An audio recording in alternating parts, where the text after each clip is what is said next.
Good morning বন্ধুরা, SR ব্লগে সবাইকে স্বাগত জানিয়ে আজকের ব্লগটা শুরু করছি। আর আজকে হচ্ছে রবিবার, আর এখন সকালবেলা 8:30 বাজে, সকাল 8:30 বাজে। আর এখন দেখো বাজার চলে এসেছে। আর ছোটো মেয়ে ওর বাবার সাথে গেছিলো, বাবার সাথে বাজারে গেছিলো। রবিবার যেহেতু বাড়ি ছিল ওই জন্য বাজারে গেছিলো। মাছটা দিয়ে পাঠিয়ে দিয়েছে, ওকে দিয়ে পাঠিয়ে দিয়েছে। আর উনি দোকানে চলে গেছেন, মানে আমার হাজব্যান্ড দোকানে চলে গেছেন আর ওকে দিয়ে পাঠিয়ে দিয়েছে। আর দেখো বন্ধুরা, মাছটা শাশুড়ি মা কেটে ধুয়ে টুয়ে গুছিয়ে রেখে দিয়েছিলেন। আর আমি শুধু এখন রান্নাটা বসিয়েছি। আর সকালবেলা উপরের অনেকটাই কাজকর্ম ছিল। সকালবেলা রবিবার হলে তো উপরের ঘরে একটু ঝাড়ু দেওয়া, মোছা এগুলো করি। আর সারা সপ্তাহে উপরের ঘরের কাজগুলো করা হয় না, শুধু রবিবার বা শনিবার হলেই উপরের ঘরের কাজটা করি। আর সব কাজকর্ম সেরে চলে এসেছি এখন রান্না করতে। আর আজকে রান্না হচ্ছে তেলাপিয়া মাছ, কচুরমুখী আর আলু দিয়ে ঝোল করব। আর কচু ভাজা, এই কচু ভাজাটা বাড়িতে সবাই ভালো খায়, আমি অতটাও পছন্দ করি না, কিন্তু আমাদের বাড়িতে সবাই ভালো খায়। আর এই যে বড় মেয়ের জন্য একটু ডিম ভেজে রেখেছি, ওটা আমাদের মাছের ঝোলের মধ্যে দিয়ে দেবো। আর দেখো সকাল থেকে তোমাদের সামনেই আসেনি, কেননা মাথায় একদম চপচপে করে তেল দিয়েছি, কেননা আজকে রবিবার যেহেতু মাথায় একটু শ্যাম্পু দেব, ওই জন্য মনে করছি যে তেলটা ভালো করে মেখে নিই, ওই জন্য তেল মাখাই তো হয় না এমনিতে। আর দেখো তোমাদের সামনে আসতেই চাচ্ছিলাম না। আর আমার বড় মেয়ে যেহেতু রবিবার ওই জন্য বাড়িতে রয়েছে, ওই ব্লগটা তৈরি করে দিচ্ছে, মানে এটা আমাকে করে দিচ্ছে ভিডিওটা, কেননা আমি ক্যামেরার সামনে আসতে চাচ্ছিলাম না। বললো যে তোমাকে একটু দেখাই। আর দেখো কথা বলতে বলতে আমার রান্না কমপ্লিট। 2 পিস মাছ ভাজা রেখেছি, আমি যেহেতু মাছ ভাজা পছন্দ করি।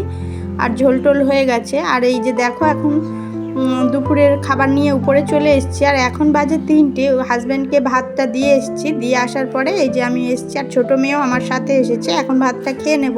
তাহলে খেয়ে নিই বন্ধুরা। আর আমার জন্য মাছ ভাজা এনেছি আর সকালে চিচিংয়ের তরকারি। গুড ইভিনিং বন্ধুরা, এখন হচ্ছে সন্ধ্যাবেলা, সন্ধ্যা দিয়ে এসেছি। ছোটো মেয়েকে পড়াতে বসিয়েছি। ওর যেহেতু এক্সাম সামনে, ওর পরীক্ষা তো এখনও হয়নি, ওই জন্য ওর যেহেতু এক্সাম ওই জন্য ওকে নিয়েই বসিয়েছি পড়তে।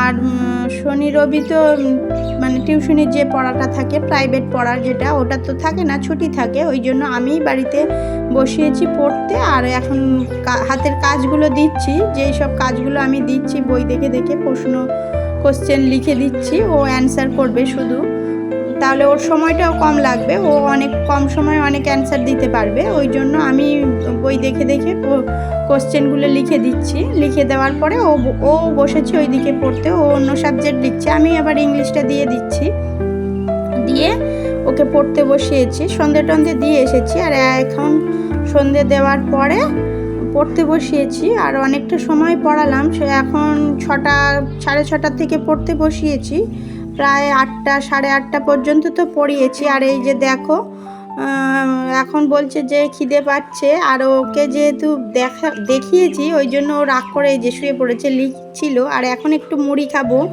চা করে নিয়ে এসেছি। আর এই যে মুড়ি, বাদাম ভেজেছি, আর পেঁয়াজ, কাঁচা লঙ্কা, তেল দিয়ে আর চানাচুর দিয়ে মুড়িটা মাখাবো। আর সবাই মিলে এখন মুড়ি খেয়ে নেব। মুড়ি খাওয়ার পরেও পড়া হবে। আর এই যে মুড়ি টুড়ি খেয়ে আমি রাতের রান্নাটা বসাবো। আর তারপরে মুড়ি টুড়ি খেয়ে ওকে আবার পড়তে বসাবো। ওর যেহেতু সামনে এক্সাম ওই জন্য ওকে একটু বেশি সময় ধরে পড়াতে হচ্ছে। আর এর আগেই এখন একটু টিফিনের সময় দিলাম, যেহেতু অনেকটা পড়াশোনা হয়েছে, এখন 8টা বেজে গেছে। আর এখন আমি মুড়ি মাখা নিয়ে এসেছি, এখন সবাই মিলে খেয়ে নেব। তাহলে খেয়ে দিয়ে নিই, তারপরে আসছি বন্ধুরা। আর দেখো এই যে সকালবেলা যেহেতু রবিবার অনেকটাই কাচাকুচি থাকে, কেননা সারা সপ্তাহ স্কুলের ড্রেস বা যে যা ব্যবহার করে সারা সপ্তাহ সেভাবে কাচা হয় না, কাচা হয় কিন্তু বেশিটা না, অল্প কিছুটা যেটা প্রয়োজন লাগে সেটা। আর তার মধ্যে রবিবারটাই বেশি কাচাকুচি হয়। আর এগুলো বড় মেয়ের স্কুলের ড্রেস, ওর স্কুলের সাদা ড্রেস, সেইটাই ভাঁজ করে নিচ্ছিলাম। আর ছোটো মেয়েরও সাদা ড্রেস, ওরটাও ভাঁজ করে নিচ্ছিলাম। আর অনেকগুলো বেডশিট কাচা হয়েছিল। আর আজকে সারা দিনটাই ভালো রোদ্দুর গেছে, রোদ্দুর বলতে রবিবার এমনিতে, আর তারপরে রোদ্দুরও গেছে, ওই জন্য আমি অনেকটাই কাচাকুচি করেছিলাম। আর এখন রাত্রে রান্নাটা চাপিয়ে দিয়ে এসেছি। আর এখন আমি জামা কাপড়গুলো ভাঁজ করে নিচ্ছি। আর ছোটো মেয়েকেও তো ওইদিকে পড়তে বসিয়েছি। আর জামা কাপড়গুলো ভাঁজ করে নিয়ে আমি আরও অন্যান্য কাজে চলে যাব। তাহলে বন্ধুরা এখন ভাঁজ করে নিই। আর বন্ধুরা, ভিডিওটি যদি ভালো লেগে থাকে লাইক, কমেন্ট, শেয়ার করবেন, সাবস্ক্রাইব করবেন। দেখো অনেকটাই বেডশিট কাচা হয়েছিল, প্রায় 2, 3, 4টের মতন বেডশিট কাচা হয়েছিল। সবগুলোই ভাঁজ করে নিলাম।